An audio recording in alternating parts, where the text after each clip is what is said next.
এই ভিডিওটা দেখে একটু লক্ষ্য করেন। কি আপনিও কি ক্রাশ খেয়েছেন? হ্যাঁ, আমিও খেয়েছিলাম। এবার লক্ষ্য করেন। কি অবাক হচ্ছেন? হ্যাঁ, আমিও হয়েছিলাম। এখানে দেখতে পাচ্ছেন এই ছেলেটাকে, আর দেখতে পাচ্ছেন এই 7 বছরের এই বাচ্চাটাকে। কিন্তু এটা কোনো বিষয় না, বিষয় হচ্ছে এই ছেলেটা নাকি এই 7 বছরের বাচ্চাটাকে ভালোবাসে। আচ্ছা, তুমি কি এখন ওর কাছে যাইবা? না, হ্যাঁ, না। এই ভবিষ্যতে না যেন তুই যে আমার স্যার আমি 20টা মেরে যাবো কোথায় গেছো?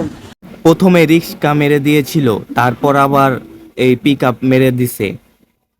নির্জন স্থানে গিয়ে প্রেমিকা কামড় দিয়ে দিল প্রেমিককে। তার 2 দিন পর এই অবস্থা প্রেমিকের। আমার বন্ধুর গার্লফ্রেন্ড আমার বন্ধুর থেকে যখন টাকা চায়, আমার বন্ধুর কাছে তখন টাকা ছিল না, তাই সে এরকম জ্ঞান খাটালো। বলছে গার্লফ্রেন্ড নিয়ে দিবে নাকি, এই জন্য আমি সাবাইয়া দিছি। অরিজিনাল টাকা নাই তো ভাইয়া, তাই ভাবছি জাল টাকা দিয়ে দিয়ে দিব আর কি।